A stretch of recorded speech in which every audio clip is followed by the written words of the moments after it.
So, I just want to talk about mental health. Because if we are going to talk about guns and gun violence and what we should do about it, if we're going to have that conversation, we also need to be having the conversation around mental health, right? Because, first of all, the GOP wants to push all conversation about gun regulation onto mental health, right? So if it is about the mental health of people, why aren't we investing in the mental health of people? Why are we investing in more guns, right? Why are we getting donor money from gun manufacturers? You know? The answer to those questions are found in conversation and in delving deeper than a political point, and delving into the soul of the issue, the root cause of the issue, the root of all that is, right?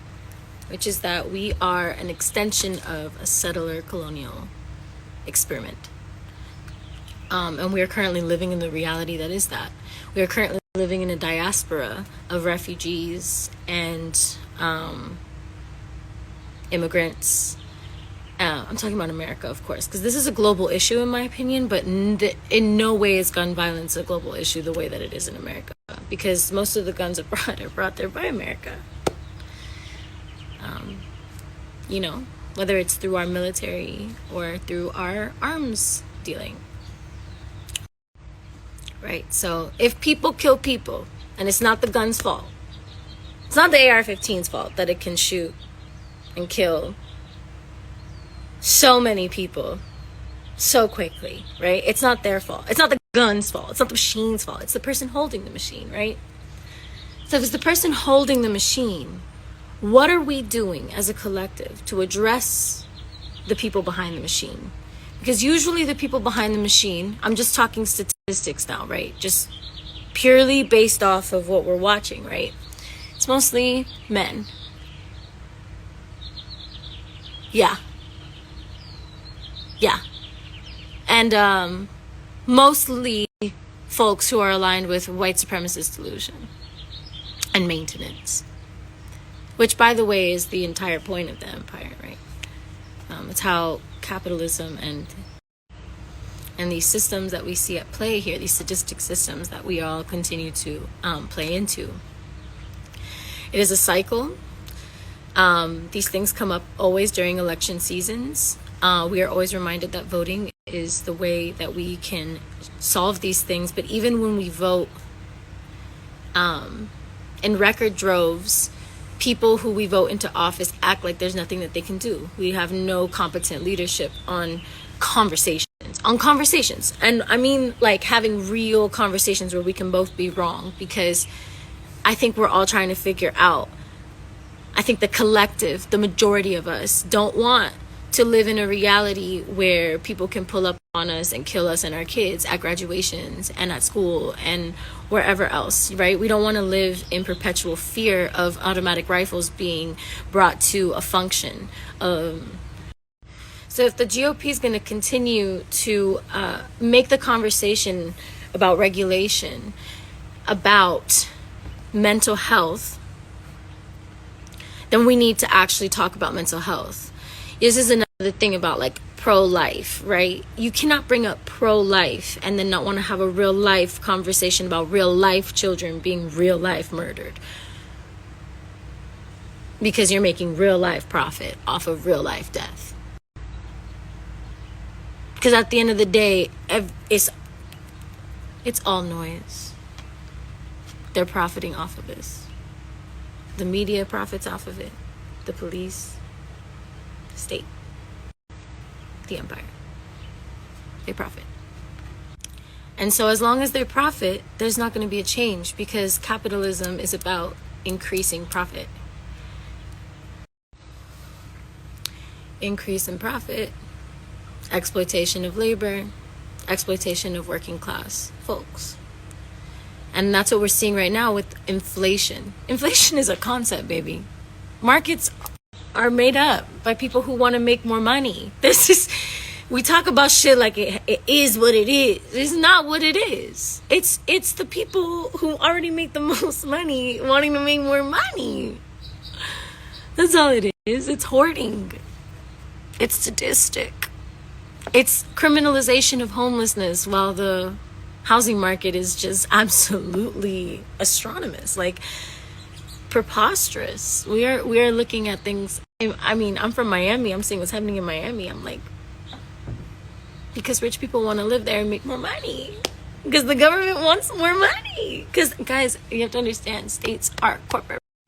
States are corporations. Incorporated, baby. They make money. They make money. And they have budgets. And they can choose to spend that money on whatever they want. And they choose to use these moments to gaslight us and convince us that the solution to the delusion and insanity that it takes to have a society where children are picking up AR-15s and feeling like foot soldier vigilantes, right? And killing kids. All right? In a society where that is a reality, that the further militarization of these spaces, the further militarization of cops, and the investment in more security and more guns, and the concept of a good guy with a gun, right? Without mental health, without addressing mental health at all? Oh, baby, no. We are truly going to be in a consistently devastating circumstance if we continue to ignore the root issue here, right? The root issue is that we're living in a psychosis, a collective psychosis of cognitive dissonance, and we're not connecting the dots between toxic, abusive relationships that we watch play out on the screen as entertainment, right? We don't see the connection between that and why a kid would show up with a fucking AR-15 to a school and kill 20-something people and injure an entire collective on a conscious level, on a psychological level. Because this is collective PTSD that we're going through as well, right? Fear frequency. It is fear frequency, and it is going to continue to infect us until we start dissolving our fears and our fear, insecurities, and pain.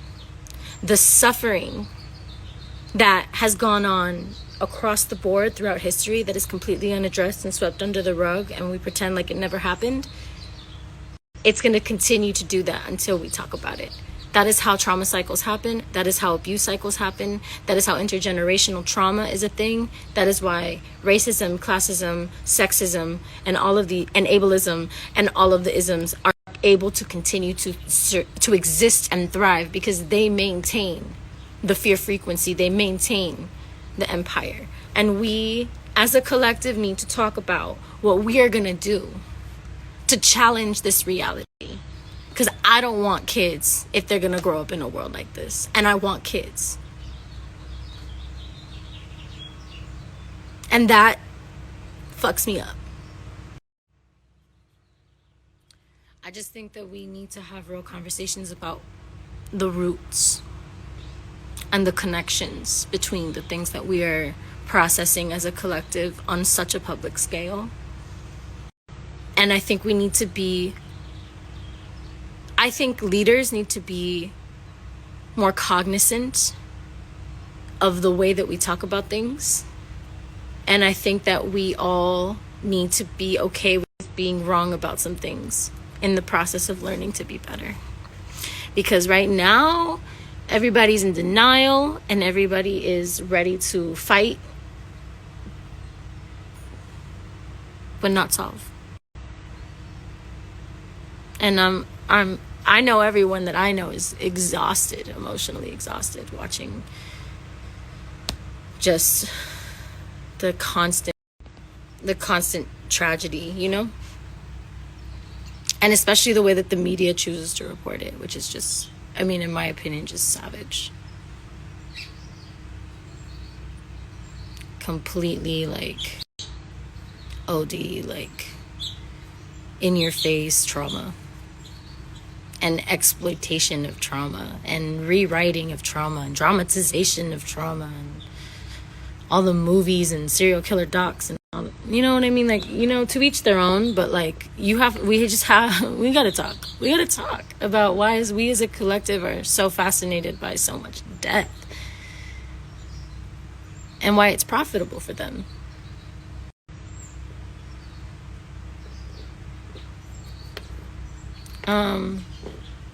Anyways, that's what I feel like saying right now. I don't know.